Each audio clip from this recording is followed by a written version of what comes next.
Friends, these are two markets I would never, ever drive in. What you're about to see is beyond graphic. I've seen this happen many times in South Africa. If you want to look away, look away. But this is an ex-Uber driver. He's dead now. He used to be a cop, and he was shot by the vigilantes.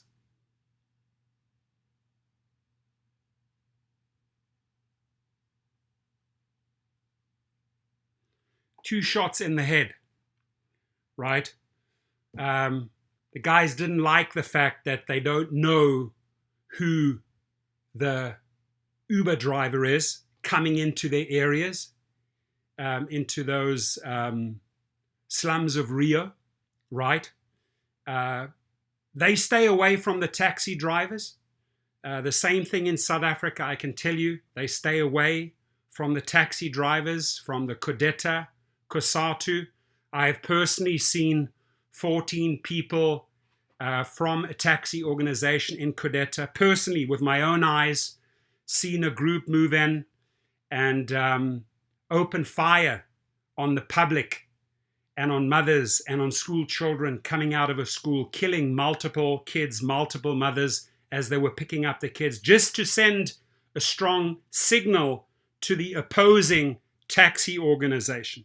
Now, in both these countries, a lot of lawlessness. Obviously, tons of cops are corrupt. They're paid off, right?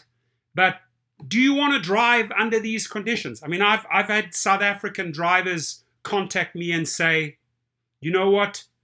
Do you think I should drive in South Africa? And I would say, absolutely not. If I told you to go ahead to drive in South Africa and something happened to you, I would carry around that guilt. So my automatic answer for anyone who comes to me from Brazil or South Africa, don't drive.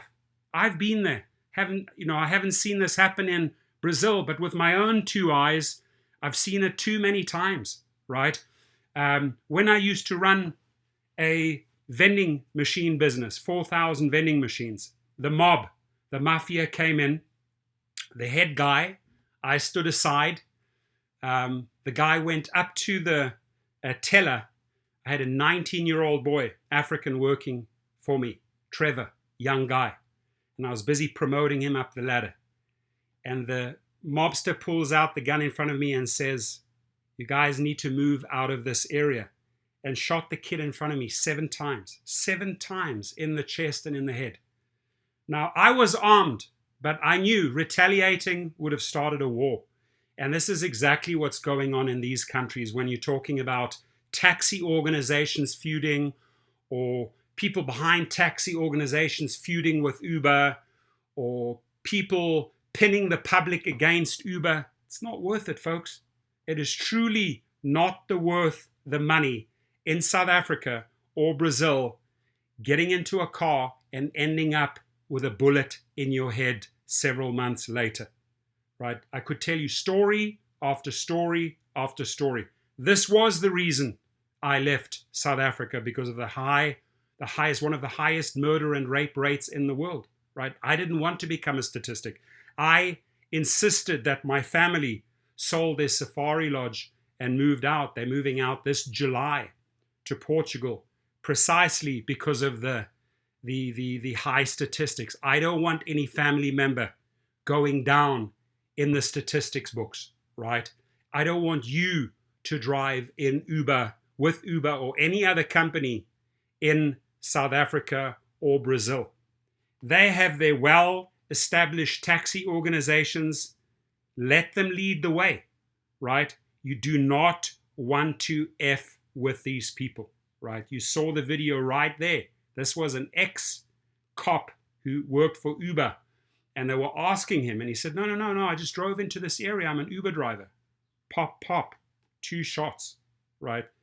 A little bit suspect in that video. I thought I would have seen more like brain matter or blood all over the seat. So, is this video 100% authentic?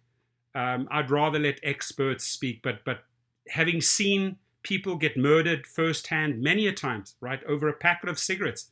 I've seen people walk into a bank, come out from the teller ATM, and people stab him 10, 15 times, take the money, few bucks, and run.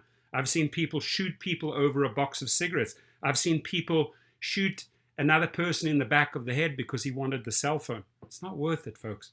It is not worth it. So in my opinion, if you are thinking of becoming an Uber driver or any other driver, right, in these countries, don't sign up, because the taxi organizations that run in these countries protect their turf, and you do not want a bullet in your head. I can tell you that speaking Zulu and Xhosa, the two African languages, probably got me out of a couple of situations, because I should have had a couple of bullets in my head. During the army times, I do not know how many times I survived and how much luck I had, right? So if a cat had 9 lives, I've lived my 12 lives. I will never, ever tempt fate or even remotely encourage anyone to sign up for Uber, especially in these two countries, right? Let them run their show. Let the Codetta, let the COSATU in South Africa run their show. Let the taxi organizations in Brazil run their show. Now, some people would say, well, how could you do that? How could you not speak up for the Uber drivers? I am not speaking up for the Uber drivers in these two countries, because my message to you is stop yesterday. Do not become a statistic.